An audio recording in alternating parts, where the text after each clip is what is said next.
This episode of this Focused Practical Dreamer's Journey is brought to you by energy healer Jean Border's personal, powerful transformation program. Know you're leaving money on the table but can't figure out how to bring it in? Need to double your productivity and profitability? Need an extra push to get things moving in the right direction? Visit www.focusedpracticaldreamer.com/transformation now and apply for a business consultation with Jean. Welcome to the Focused Practical Dreamer's Journey, where we take out your emotional baggage and heal your emotional body so you get to enjoy the success you desire and deserve. Prepare to feel a sense of relief and empowerment as we get rid of the baggage you've been carrying that's held up your business success up until now. Be sure to visit our website at www.focusedpracticaldreamer.com. While you're there, subscribe to us via your favorite network. Now, lean in, get comfortable, and prepare to take off. Hi, everyone. This is Jean Border with the Focused Practical Dreamer's Journey podcast. I have another special guest with me today. This is Claudia Osman. Hi, Claudia. How are you? Hi, Jane. I'm good. How are you? I'm fine. So Claudia is a licensed massage therapist and has been for decades. She is certified in several healing modalities to include emotion code and body code. She also does pranic healing, and she's getting ready to start working with the Egoscue body alignment method. I don't know if you guys are aware of that, but it's becoming more and more popular because of its ability to fix the structural alignment of the body to get rid of a lot of symptoms that people just suffer with. So, want to tell me how you got into this whole energy world stuff? So I actually had a client who was coming to me for another modality called MPS, which uses instruments that put a small direct current into acupuncture points. And that helps like with structural alignments also. But she had had a cesarean and had like 20 some years before and still had back pain, a lot of restrictions. So she was coming for that. And we used the MPS to address that. But she practiced a different type of energy work that was similar.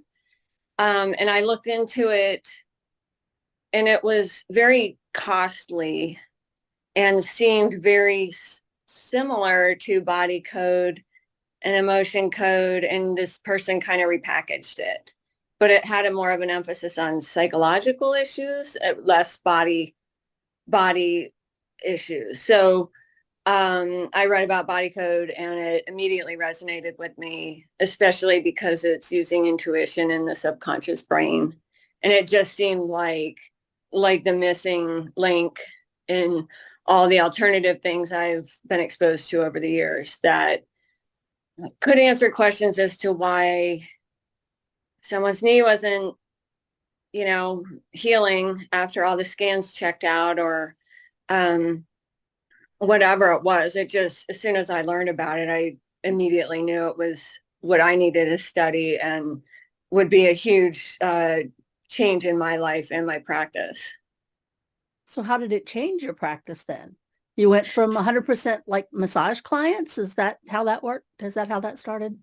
Yes. So I had a thriving massage practice, and that's wonderful. But I didn't like the aspect of people not healing appropriately.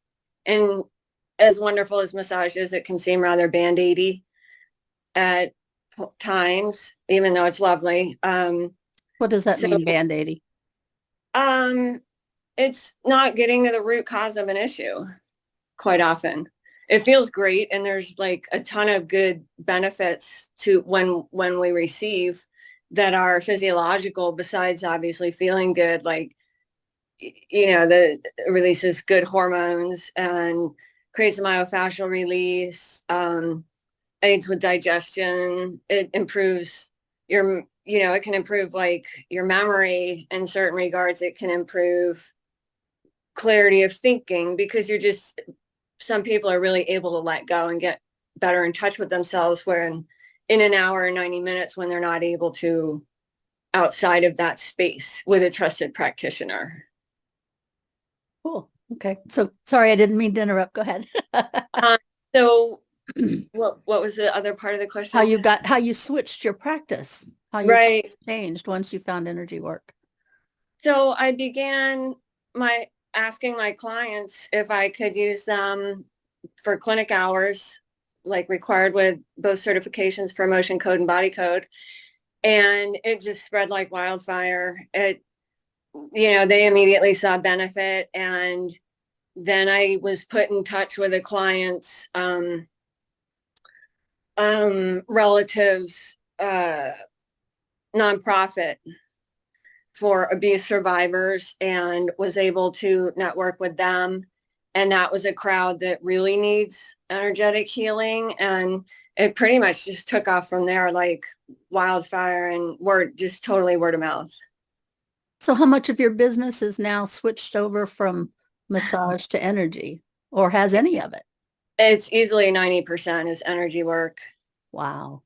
And then now I incorporate the pranic healing because that's another way of feeling energy, moving energy, clearing issues up for people. What kind of issues? So what I've seen with incorporating the pranic healing is like when some physical issues maybe that are not completely cleared up or take a little longer with body code, addressing it with like colors of prana, reading like the chakras, and addressing like a heavier dive into chakra work can kind of be what speeds things up for healing. So like mental issues, I see that big time with the pranic healing, behavioral issues, even with pathogens and toxicities, getting those to kind of scoot out quicker. It's made a difference easily in my practice. So let me back up a little bit for some of the listeners who don't know what body code and emotion code and pranic healing are. What is emotion code? What is that modality? What is the premise of that? So the premise started with Dr. Nelson identifying that, in my view, when we receive an emotion, we process it and it goes away. But what he figured out was that sometimes these emotions get stuck, and when they get stuck, they vibrate negative energy. So that can get set up in a particular spot in the body, a chakra, acupuncture meridian, anywhere in the physical or esoteric body. It can be inherited, absorbed in utero, absorbed from other people. So all this is just frequency and vibrations that are vibrating negatively that then can pile up and start causing symptoms that can be physical, mental, or emotional. And they can also lower the immune system, making it harder for our bodies to fight off pathogens. They can pile up and make it harder to, digest, or the respiratory system to function appropriately. They're just energetic imbalances that need to be released so that then our bodies can heal itself and become better aligned spiritually as well as physiologically. So then what is body code? So so I didn't explain it fully. Emotion code deals with trapped emotions, heart wall, which is where we build a wall around our heart, metaphysically with energy to protect us. And so emotion code deals primarily with those. And then body code goes into a whole other world of treating the mental, emotional, physical by looking at the chakras, organs, glands, anything tangible related to our body, as well as the aura, spirit body, different resonances. It's different than just a trapped emotion. It can be things that happened in the past that are still like reverberating, or that there's still energies attached to, even though that one specific trapped emotion is gone. Cool. Cool. Yes. So how much do you use that in your practice? My practice has shifted over to at least 90% energy work, and I use it constantly, all day with my family, my dog, clearing my house, clearing spaces of energy, even objects, occasional clients that are dubious about it, that are massage clients or have never heard of it, new to it. I might do a tiny bit of work giving a massage because that's going to further allow their body to heal on the table, where just only touch is not going to do it, because the physical trauma is being held down by the emotional, energetic side of things. Um, so then they pretty quickly become a believer in all of it, and come to see that it's not just physical, everything is energetic. So you mentioned your dog. So you use this on your dog? How does that work? I do. So the way we work is like, it's like energetic Wi-Fi is how I explain it. So I use my intuition and my subconscious to talk to my dog's subconscious, and his subconscious knows everything that we need to release that's causing an issue. So if it's like one day we were walking and he kind of stumbled and almost fell over and threw up. And I live in Reston, and they spray the grass like 3/4 of the year for pesticides and stuff. And I was able to pick up that he had ingested too much, and it made him throw up. So I connect to his subconscious. His subconscious knows what's going on, tells me, and then I use my intention to release it and anything else that's related to that, because that may have imbalanced his stomach or whatever, but also children, infants, the unborn, animals, and people who have passed on all have a subconscious, and the soul has gone on. So we can connect with that using intuition to find out what they need to have released to then regain balance within their body. Talk to me about this intuition that you keep talking about. How did you become aware of your intuition, and how has that grown to the way you use it now? So I guess I don't really know how I became aware of it, because I feel like I was born with it, but it was pretty jarring growing up, because it's another sense, right? So I receive information from other people, even plants, anything alive or passed on. It's another sense. So I'm just receiving information all the time. But not having a context for that growing up and being young is kind of disturbing, because you don't know, that's not legitimately in my head. I'm picking up on that from some other being. So that's kind of disturbing. And I had an art teacher that told me a few things in high school about myself. Like, she thought I was psychic. But besides that, I never really knew until I think it really got formalized when I heard about body code. And I thought, that's what that is. And it's really sad, because I feel like children are wide open, animals are wide open, and haven't been told, like, that's not true. You just because it doesn't exist because we can't see it.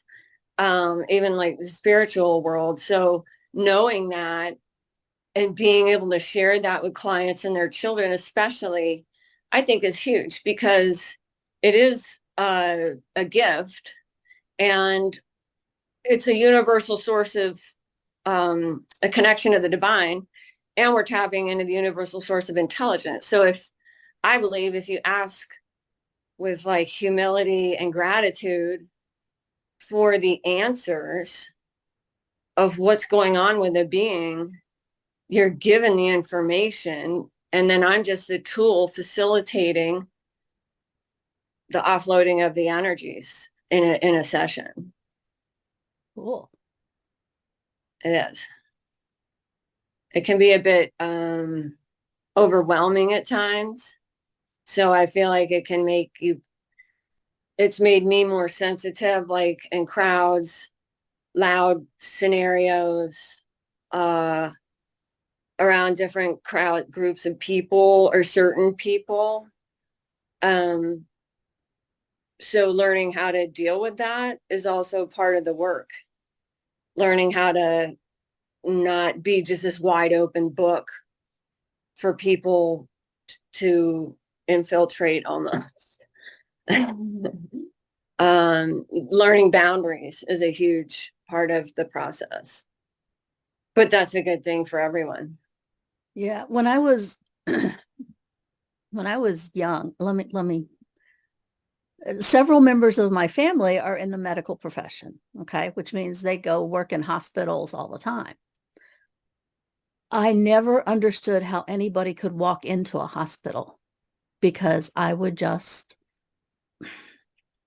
freak out, but I wouldn't feel comfortable. I'll say it that way. Mm-hmm. I had no idea how anybody could even think of working in a hospital because I would get inundated with all the energies there. You know, when you go into a hospital, there's all the fear, all the uncertainty, all the pain, and that emotional soup, if you will. I would like step into the middle of that and not understand why I felt so weird, you know? Mm-hmm. So now, after learning boundaries and that kind of stuff, I can walk into a hospital. Doesn't bother me at all. But I know I'm going in and my body is now prepared for it. Whereas I was, like you said, wide open before. I didn't know what that meant, you know?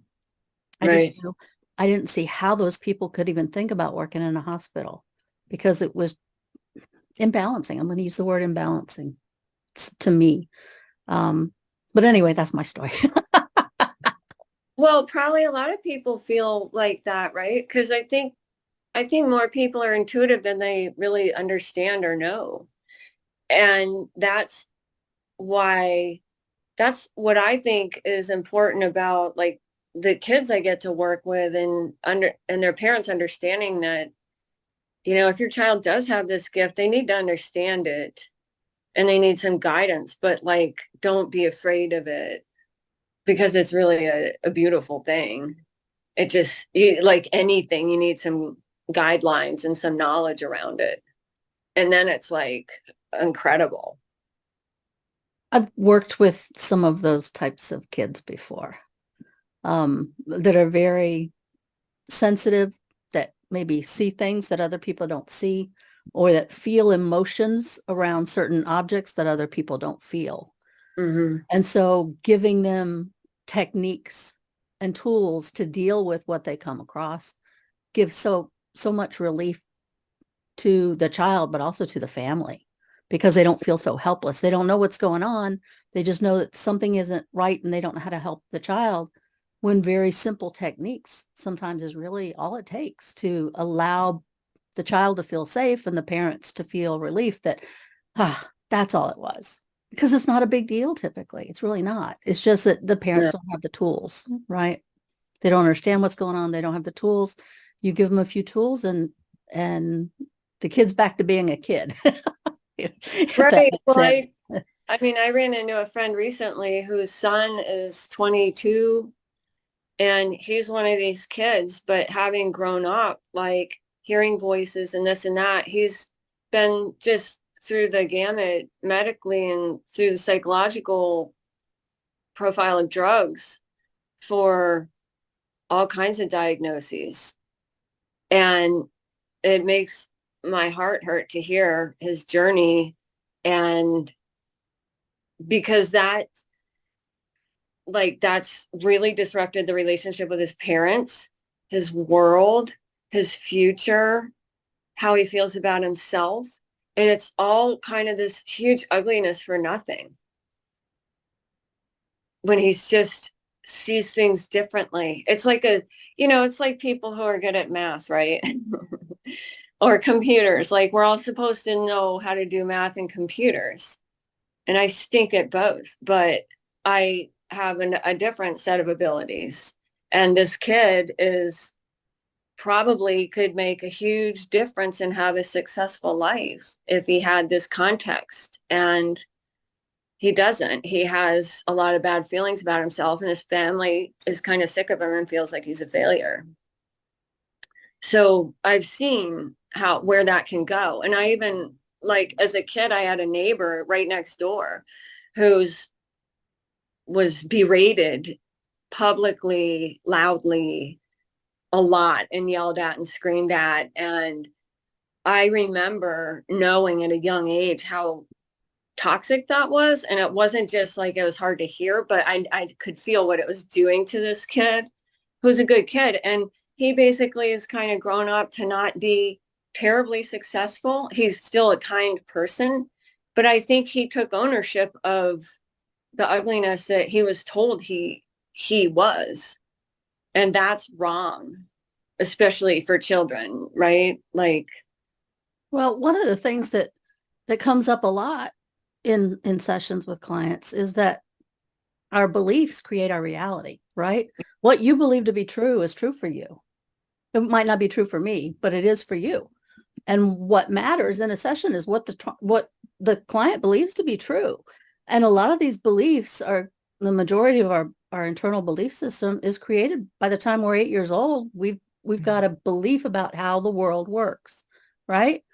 And so after that belief is created based on a child's experience, a child's knowledge, a child's understanding of language and how people interact, then after that, events just become proof that that belief is true, right? right. So a lot of the time we spend, at least I do in my practice, figuring out what belief is holding the client back, right? Mm-hmm. So the whole mindset thing is the way some people think of it. But if you're here and you want to be here, what's getting in the way? That's what we Right. have to work through, right? If you want your body to function a certain way and you've tried all the medical stuff and you're still here, what can we do to get you to here? Business-wise, you don't know what's holding you back. You think you're doing everything right, but then there's this belief that you've been trying to make true, all along, and we get rid of that weird, whatever that obstacle was, and now you can move closer towards your goal. Right. Right. But the kids need to be, as an adult, we need to be aware. For me, that's always the first goal with a client, right? Is to be aware Mm-hmm. of what the situation is now and what you want it to be. Then we can look at what's holding you back, right? Right. But so much of it is created in childhood. Right. And we don't even realize it. Right. Right. I mean, those, you have situations that you work with children that there is abuse going on in the home or neglect or whatever, or even just a coldness. But without that, having even just a normal, quote unquote, middle class upbringing, like we all have bumps and knocks that define who we are, who we think we are. And it's without this work, I don't think people ever reach their full potential to disentangle themselves from those like belief systems. And that's that's all it is like I tell my daughter, like, you can't let other people tell you who you are. And that's what's happened to people, right? So Absolutely. like my situation, I felt like that with teachers kind of really discouraged heavily. And that had a pretty damaging effect on how I felt about my intellect for a long time. So I know firsthand how that can play out for people. And it can be, it's circumstantial, right? Like most people are doing the best they can when they're raising children or they're parenting how they were parented. But you have to have meaningfulness or thoughtfulness about almost like trying every interaction to have with your child, or, choosing your words carefully, I think is really a huge, important lesson to have constantly in the front of your brain when you're interacting with people, especially children. So socially, how does energy work impact you socially? It's been fantastic for me to understand why I feel a certain way around certain people, a lot of people. And even, it's interesting with group energies. Um, and it's just like this incredible guide to be interacting with people socially and figuring stuff out. And, back to like growing up intuitively and not knowing, probably 80% of what I was feeling was not my stuff. Now that you can ask, like, is this my junk or theirs? And a large part of the time, what you're picking up on is someone else's junk, and you can just kind of be kind and, walk away. Right? That's very interesting. I keep coming back to the old Beach Boys song, Good Vibrations, right? Yes. People Huge. put off vibrations. Everything Right. puts off a vibration. You're around some people and you feel really good. You're around somebody else and you're like, just back up a little bit, right? But the Right. same thing happens with groups, that the group mentality in a lot of circles, it's called group mentality. They get an idea and everybody runs with it and becomes frantic with it or fanatics about it or whatever it is, it can get out of control, but there's an energy attached to that stuff. But understanding or being able to determine, is this mine? Or am I absorbing it? Or did I pick it up? Or did I get imbalanced by somebody else's strong energy? I'm going to tell you this story. I'm big into music, so I go to a lot of concerts. I was at one concert.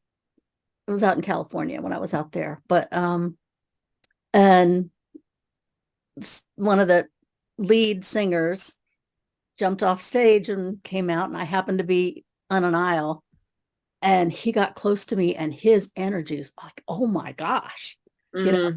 and it was I'm going to say it was a very sexually charged energy. And I'm like, oh my gosh. That's when I realized when I'm around music, I get more open anyway, but I try to focus on the group so that I don't get affected by everybody else. But he was the group, I mean, he was Right. one of the lead singers.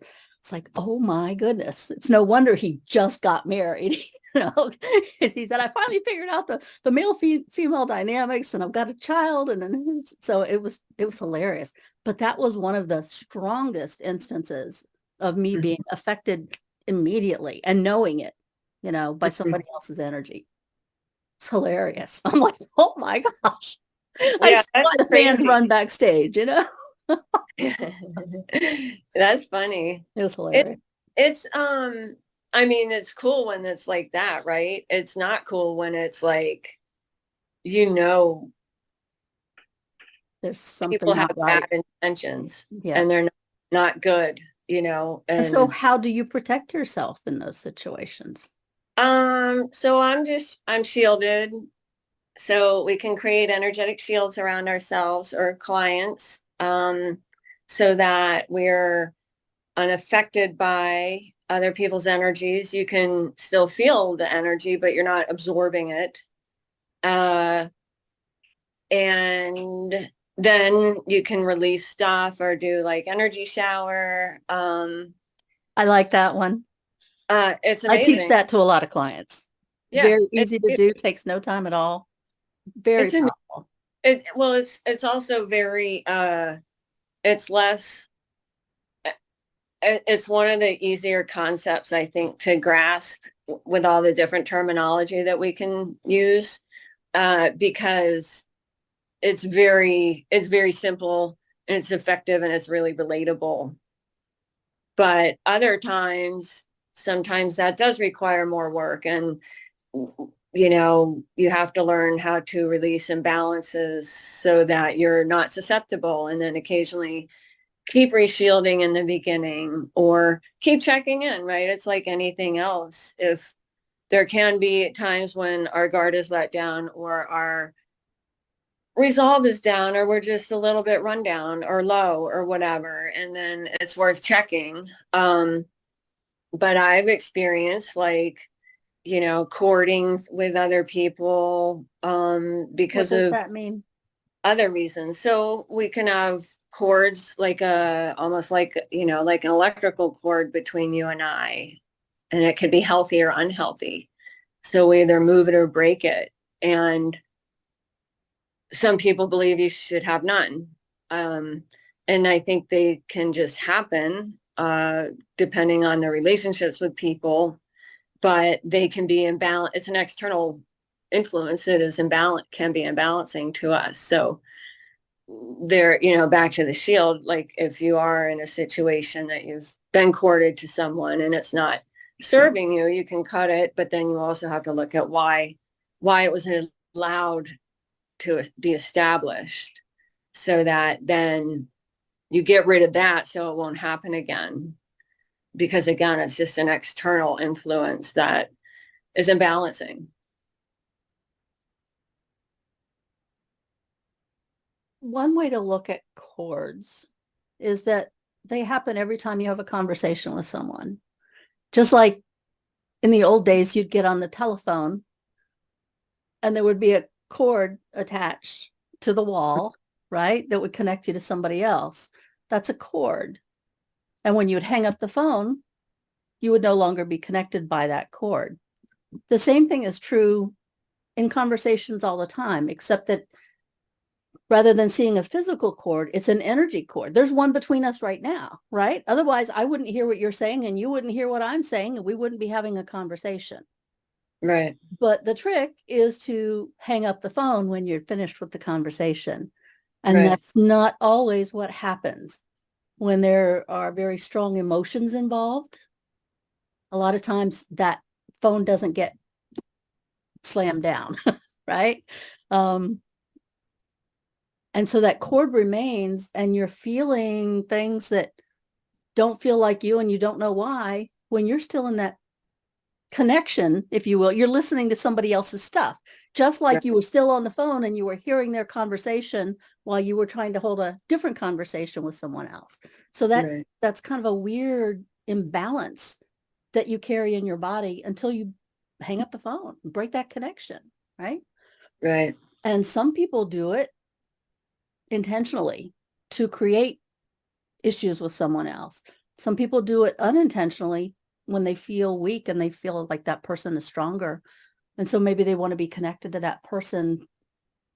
It's like to charge up their energy. It's not a conscious thought, but that's Right. the way we work, right? We're a lot of times attracted to strength.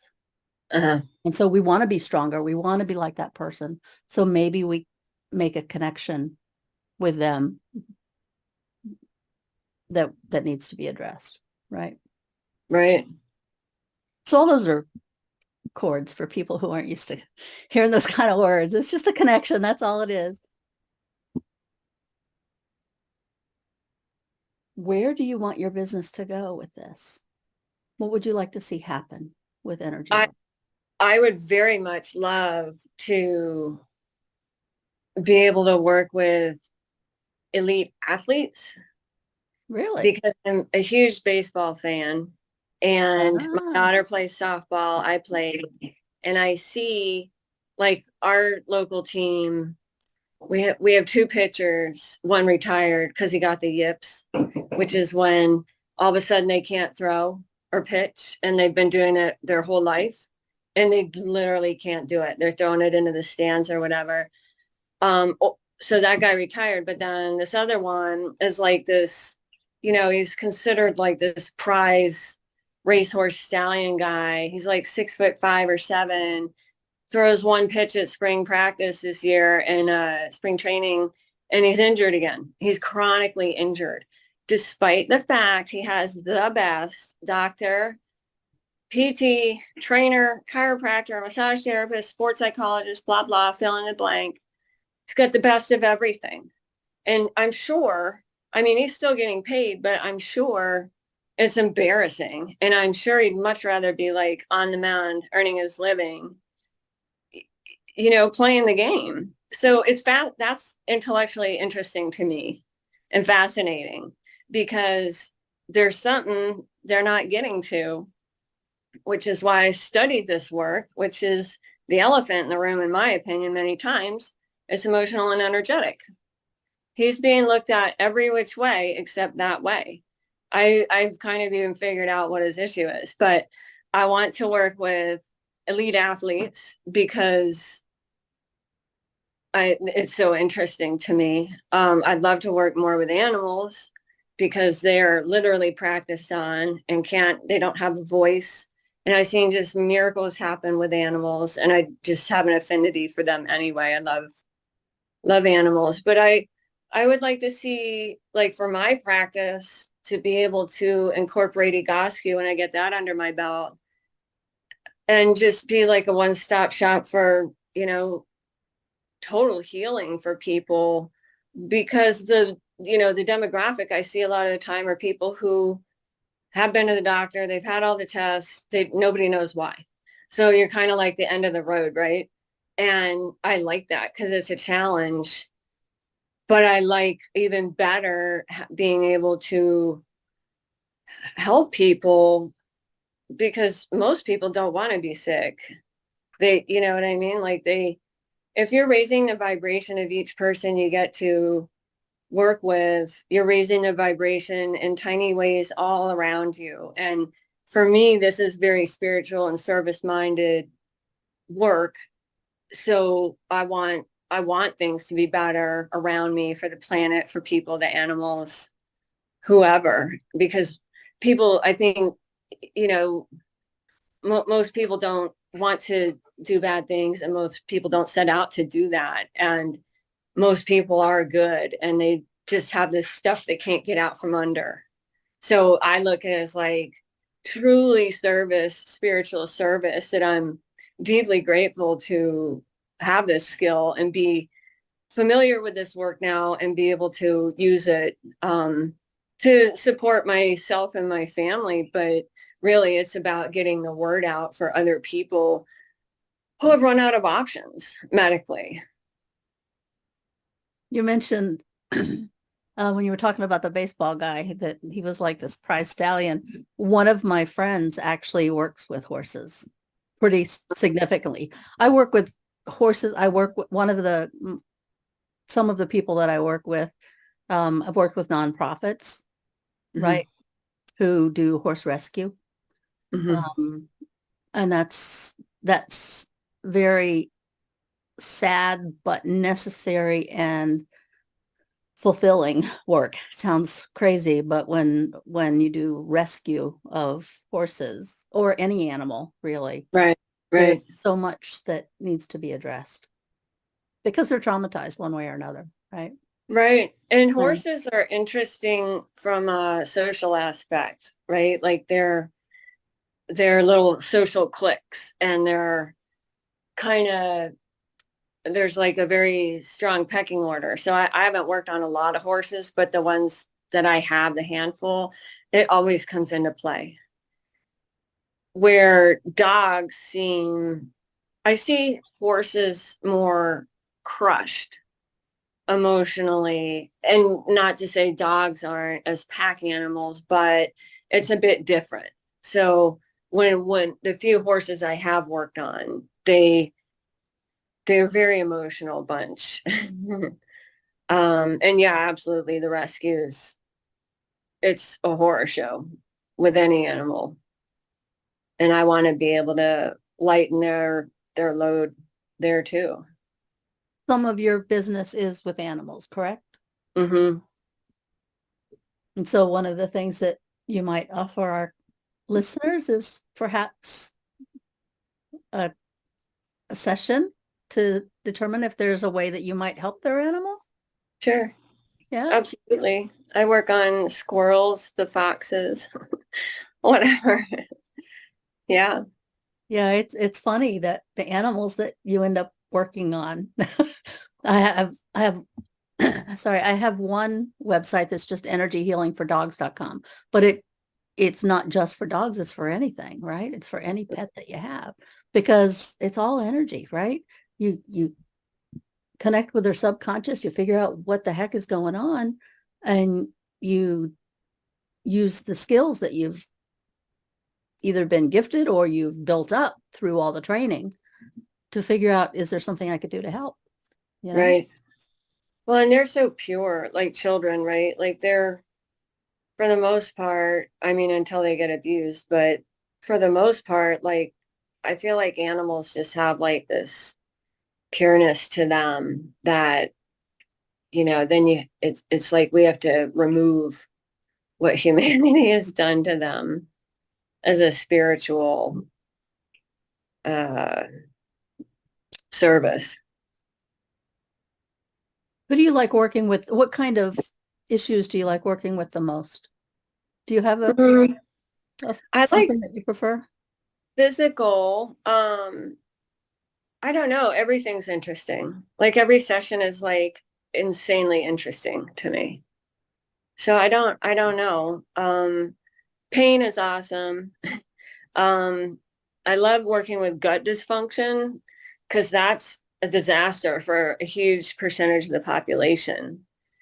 And that affects everything, like, having a tummy ache or whatever really dominates your day, as does like a headache but even like, a broken bone or speeding up like healing, or an elderly person that falls a few times. Like if you can get their vestibular system functioning appropriately so they quit falling, and then maybe get them into some type of like PT or Egoscue to build up their balance and strength and their postural alignment, like that's huge, right? Like being able to assist with that is a big deal. So I don't know. I like it all. Especially when you start out, you try so many different things and you figure out it actually works on all these different things. It's like, so how do I limit myself to this if I can help here and here and here and here and over here and over here? And the whole time you're really building skills, right? And Right. you're building your intuition, which we talked about earlier. Sometimes you're working on a client and something just pops into your head, and that was what they needed, right? Right. It's just Yes, crazy, absolutely. crazy stuff. I tell what we do is considered weird, but it works, So how does it work? I don't know how it works. I just know that it does. I just tell people it's something they've never heard of. Yeah. Right. It doesn't mean there's no, it's not effective. It's just something you've not heard of. There's a lot of things I've not heard of. True. Right. And there's a lot more to learn, which is super cool. Like even like with the chakras, right? Like that's a whole other world. What is a chakra? What you've used that word several times. So chakras are like energy sources or power sources, right? And we have is it 11, 12? There's a bunch. And they like the acupuncture meridians resonate with different emotions, different body parts, different centers of the body. But like anything else, there's almost like they're almost linked up throughout the body, right? And down the midline. And there's a few that are off to the side, but when something's not spinning appropriately or kind of pulsing appropriately, there's a hitch in the line, right? Like a hose. So things aren't going to function well or appropriately. So addressing that you can see immediate change for people by addressing the chakras. Like, are they too big? Is it too small? Is it spinning appropriately? Is it whatever it's doing? It could cause, maybe you have like a short fuse, quick anger, or too much yin energy that's darker and kind of dank, or then you're more prone to infection, or you can use it for bone healing quickly, right? So it's all seems like magic, but it's just, again, manipulating energy to allow the body to heal. I tell people that the body is created to heal. It's designed to heal. Mm-hmm. If It's it's amazing. not healing, there's something standing in the way, right? If the goal is the healing, but you're Right. here, what's standing in the way? You clear Right. all the stuff with the medical profession, right? You do all the tests to rule everything out. But then where do you go? And sometimes we're where people go, right? Mhm. You get rid of these imbalances in the body and things start to change. Your body can then function the way it was designed to function. Right. That's my take on it. That's mine too, because we're just moving it for them, right? And the body has that innate wisdom to be able to do that.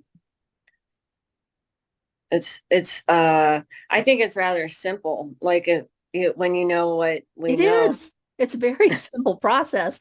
It's just that nobody, not nobody, there's a bunch of us now who are involved in that kind of stuff. But the more people who learn about it, I'll mention one that has really gotten a lot of traction lately. One modality, it's called tapping, EFT, Mhm. emotional freedom technique. The idea is there's an idea that probably 80% or more of all the dis-ease in the body is created by emotions that got stuck, that haven't, as you were mentioning earlier, haven't processed out of the body correctly, right? And so we're swimming in these emotions that our body wasn't created to hold on to, but maybe we were hit with a bunch of emotional, I'll use the word trauma or imbalance at one time, and the body could only process so much of it. And so it just held on to the rest. Or something happened and we didn't want to deal with it, so we just suppressed it all. Well, Right. you're suppressing that imbalance into your body rather than allowing it to leave your body. So the more you suppress, the more you imbalance your energy system, which scientists are now exploring. So this is not woo-woo stuff, even though it sounds like it. They've taken pictures of the energy body. They're creating more and more specialized equipment so that they can see the way the energy highways flow through the body, right? So as more and more people learn how to do this weird tapping thing where you're like hitting yourself, right? You're just tapping on these funny points on your body. You're allowing the energy to move through these systems, the energy systems in your body, right? You're creating a flow as you tap different places. And it allows that energy to move and allows you to release that thing that you've been suppressing and holding on to that's been imbalancing your body all that time. And it's just a very physical, I mean, you're just doing this kind of stuff while you think about the emotions that you've held on to, like with divorce. There's guilt, there's fear, there's anger, there's uncertainty, all this kind of stuff, right? Right. If you're injured in an accident, you see a car coming and you can't get out of the way. Well, there's the physical pain, but there's also the emotional pain, the emotional trauma. I saw it coming. I can't take any action. What do I do? Right? You Mm-hmm. do the tapping on that trauma, if you will, right? It allows those energies to move through the body and allows you to release it. Just breathe out, right? And calm Right. down. It calms down your nervous system. That's what a lot of what we do is. It Right. calms down the nervous system so that that whole flight, freeze, whatever it is that you're stuck in has a chance to let go and Right. let you calm down and let you come back to the perfect creation that you are, right? Right? Get your vibrations. Here we go. Back to the way you were created to be. So there you go. That's my take on it. But a lot more people are getting informed about this stuff. Well, epigenetics is a big word being used a lot lately, and I think that's pretty huge. And I've heard like headlines and this and that they're studying it, and big names are talking about it. And that's, I think isn't like the kind of formal definition of epigenetics is like inherited trauma. Pretty much Right. And so that's a huge thing that we address in body all the code. time. Yep. So that's, it's nice to see all of this coming to light, because it can be difficult to walk around and have people laugh at you. Or Well, second there guess there are so what many you do. more, there are so many more scientists and medical professionals actually studying this stuff now.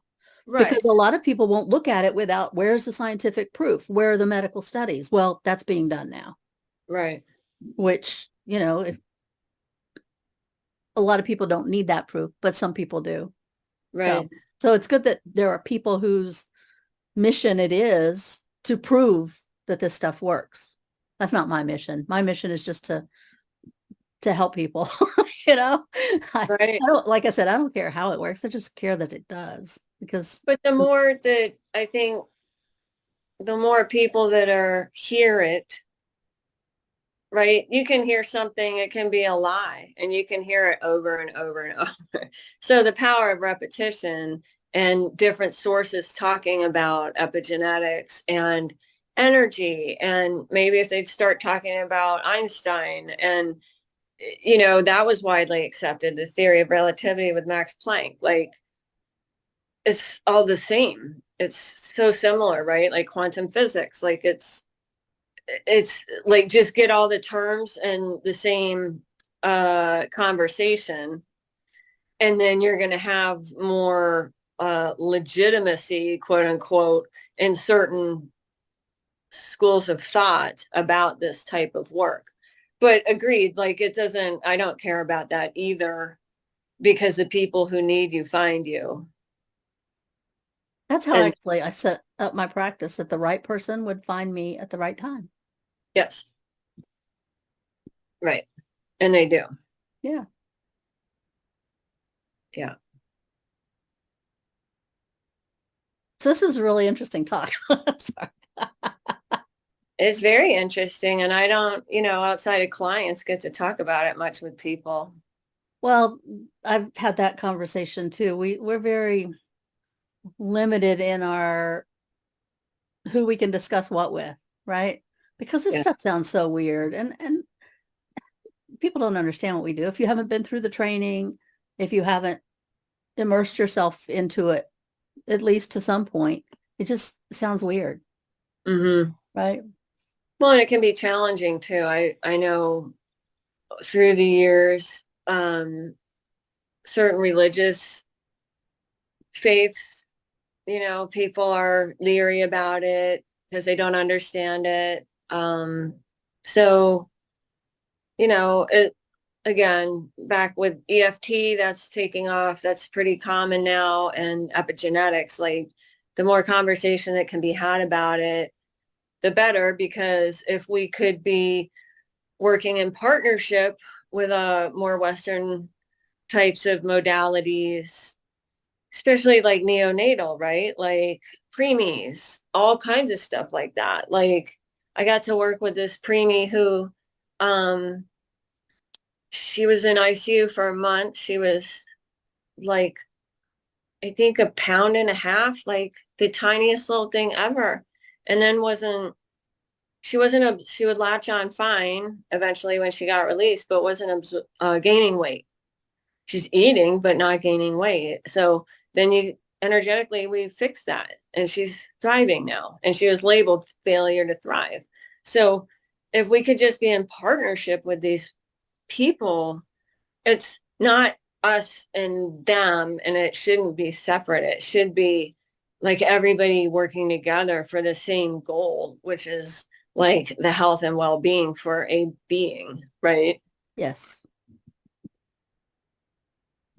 In a perfect world. Yes. So if there's something that you'd like to make sure that everybody hears, what would that be when it comes to energy work? Is there anything that you think people don't know that might be useful? Um, I would probably say, like, whatever you think about it, like only good comes of it.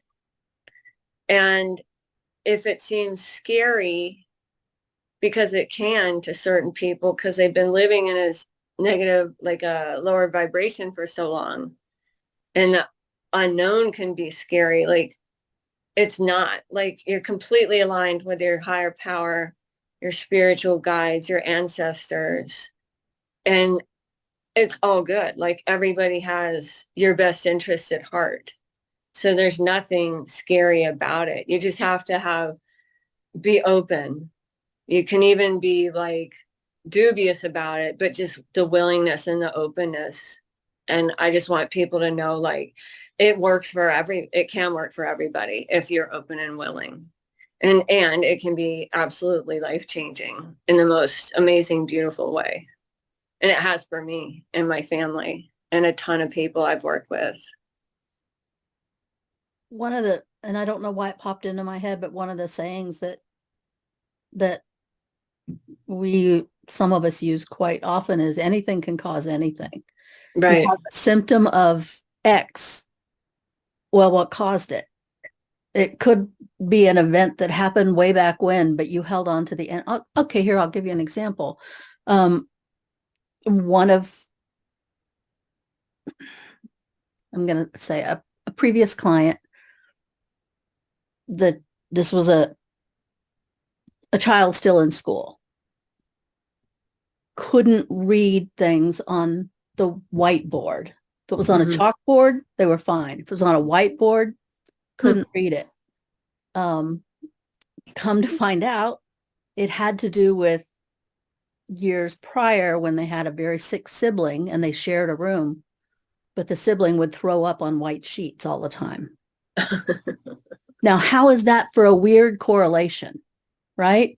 So you remove the energies of that, and now they can see the whiteboard. But it doesn't have to make sense. No, and it doesn't half the time, but it works, you know? Oh, right. And it's just insanely interesting. Yeah. Citrus allergies, same thing. Someone is raped in an orange room, and now they're allergic to oranges. Hilarious. Yeah. Not hilarious, but I mean, the way these things work is just interesting. Yeah, absolutely. It's like endlessly interesting where it goes. You know, every session is like a movie where you're just kind of like going through, and it's like, where are we going now? And they're all different.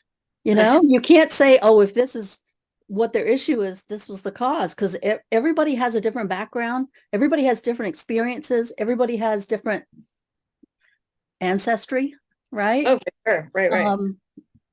So it's just very interesting. There aren't a lot of words to describe what we do other than interesting. But you have to be open to the fact that anything can cause anything. Just because that's true for this person doesn't mean it's going to be true for this person, right? Well, go ahead. Go ahead. I was just going to say, I think because of medicine and science, we're taught like, it's like math, right? Like this and this equal this, right? And then those create a symptom, and a whole bunch of people have that. And now we created a pill for it, right? So it doesn't have to make sense. And it doesn't matter. It literally doesn't matter. It's like whatever I'm told by a client, I just write down and I release it and whatever's underneath it, because like, and you kind of have to stop yourself. I do sometimes, from trying to figure out, like the why or the logic, or that doesn't matter.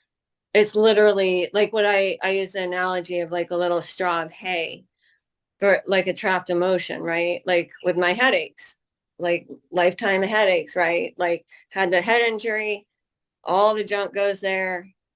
That's like a little frequency or vibration of every little thing that's fallen into this place where the injury was, because it took the path of least resistance, right? So it's like by the time the headache started at 5.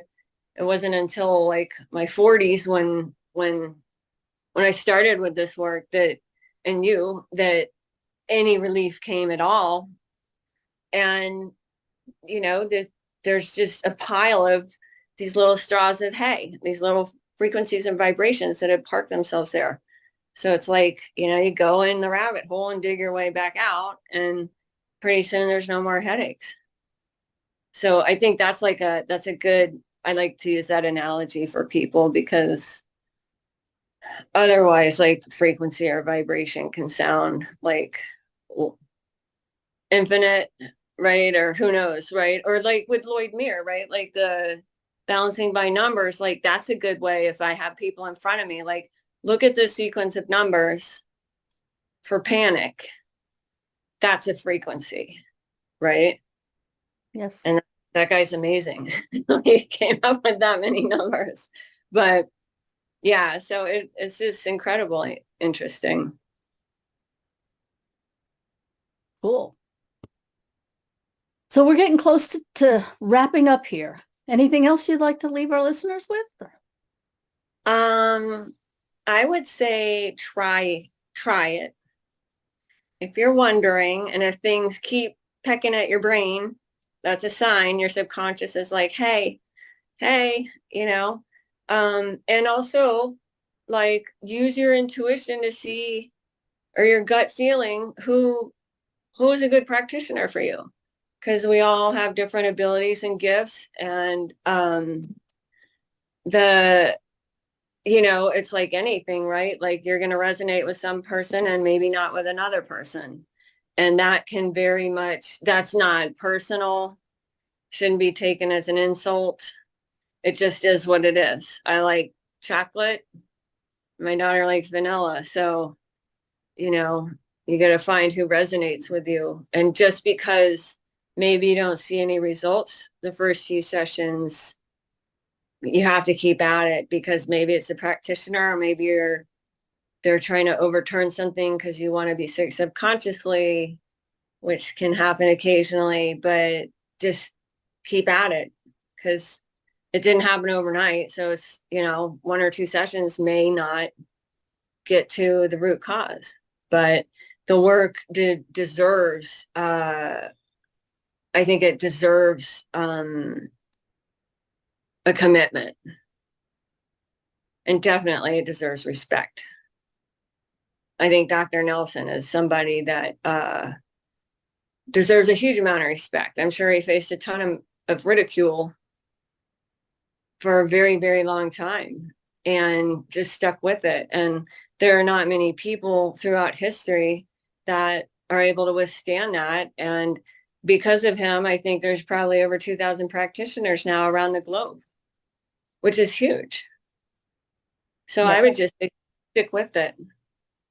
Dr. Nelson, if you guys want to look him up, his name is Dr. Bradley Nelson. He was a chiropractor who started noticing things with his patients. And so he created this system called the emotion code and the body code. And now it's available in an app form. And there are, like Claudia was saying, there are certified practitioners all over the world, but we work remotely. The majority of us don't even have an office where we see clients in person. It's just done just this way, either by phone, by Skype, by Zoom. We just create a connection.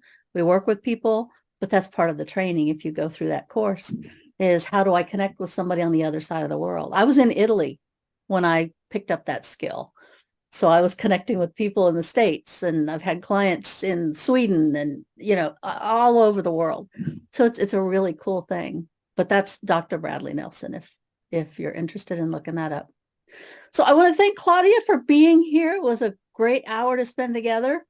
If you would like to learn more about Claudia, her website is Bodyworks. Is that correct? Bodywork by Claudia.